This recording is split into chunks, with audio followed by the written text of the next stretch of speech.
मुरादाबाद पहुंचे आम आदमी पार्टी के राज्यसभा सांसद संजय सिंह ने अंतर्राष्ट्रीय हालात को लेकर बड़ा बयान दिया।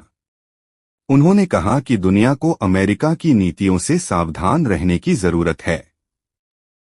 संजय सिंह ने आरोप लगाया कि ईरान के supreme leader Ayatollah Ali Khamenei की हत्या के पीछे अमेरिका और इजरायल जिम्मेदार हैं। संजय सिंह ने कहा कि अमेरिका लगातार दुनिया के कई देशों में दखल देकर युद्ध की स्थिति पैदा कर रहा है। उन्होंने कहा कि पहले वेनेजुएला जैसे देशों को निशाना बनाया गया और अब ईरान पर हमले किए जा रहे हैं। उन्होंने केंद्र सरकार की विदेश नीति पर भी सवाल उठाए और प्रधानमंत्री नरेंद्र मोदी की आलोचना करते हुए कहा कि भारत को इस मुद्दे पर अपनी स्पष्ट और स्वतंत्र स्थिति दुनिया के सामने रखनी चाहिए। संजय सिंह का कहना था कि अगर दुनिया में एक तरफा ताकतों को नहीं रोका गया तो इसका असर पूरी दुनिया की शांति और स्थिरता पर पड़ेगा। संजय सिंह ने कहा कि ईरान भारत का पुराना मित्र देश रहा है और ऐसे समय में भारत को शांति और न्याय के पक्ष में मजबूती से खड़ा होना चाहिए। दरअसल राज्यसभा सांसद संजय सिंह मुरादाबाद के पाकबड़ा में आयोजित एक भव्य रोजा इफ्तार कार्यक्रम में शामिल होने पहुंचे थे। नगर पंचायत चेयरमैन मोहम्मद याकूब की ओर से गिरजाघर रोड स्थित स्टार बैंक्वेट हॉल में इस कार्यक्रम का आयोजन किया गया था, जहां उन्होंने रोजेदारों के साथ बैठकर रोजा इफ्तार किया और सभी को रमजान की मुबारकबाद दी। देखिए, ये एक युद्ध अपराधी है जिसका नाम है अमेरिका। तो अभी वो एक ऐसा पागल हाथी बन गया है जो हर देश को कुचलना चाहता है। पहले उसने वेनेजुएला को कुचला, उसके पहले इराक को, अफ़गानिस्तान को कुचला, उसके बाद अभी वो ईरान के जो सुप्रीम लीडर थे खामेनेई साहब, उनकी हत्या की अमेरिका और इजराइल ने, और उसके बाद 160 स्कूली बच्चियों को मारा।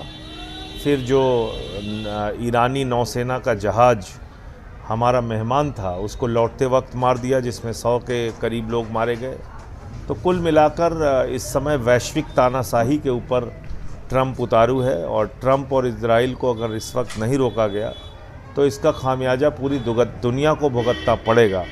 और मोदी जी जिस तरह से सरेंडर हो चुके हैं उनके आगे, उसका खामियाजा तो देश ने कल से ही भुगतना शुरू कर दिया। 60 रुपये घरेलू गैस का सिलेंडर महंगा हो गया और 120 रुपये कमर्शियल गैस का सिलेंडर महंगा हो गया। और आपदा में भी अवसर तलाश रहे हैं मोदी जी। उनके दोस्त ने, अडानी ने, गैस का दाम 3 गुना बढ़ा दिया। तो जो संकट का टाइम है उस टाइम में ये लोग मुनाफा कमाने में लगे हुए हैं।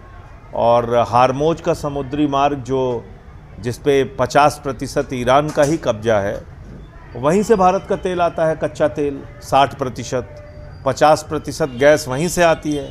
तो मोदी को तो ये बात मालूम थी। फिर आपने ईरान से अपने रिश्ते क्यों बिगाड़े? ईरान भारत का हमेशा से सहयोगी रहा है, तो आपने क्यों रिश्ते बिगाड़े अपने? सिर्फ अमेरिका की चमचागिरी में और इजराइल की चमचागिरी में। इसलिए प्रधानमंत्री एप्स्टीन फाइल में फंसे हुए हैं, उनके मंत्री हरदीप पुरी फंसे हुए हैं, उनका एक दोस्त अनिल अंबानी फंसा हुआ है। प्रधानमंत्री अब देश के स्वाभिमान की रक्षा नहीं कर सकते। रूस से तेल खरीदने के लिए भी अब हमको अमेरिका से परमिशन लेनी पड़ रही है।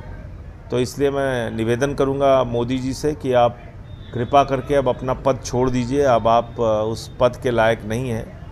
और कल मैंने मांग की है, संसद में चर्चा की, 267 नोटिस दी है, 267 नियम के तहत नोटिस दी है संसद में कि इस पूरे घटनाक्रम पे चर्चा कराई जाए।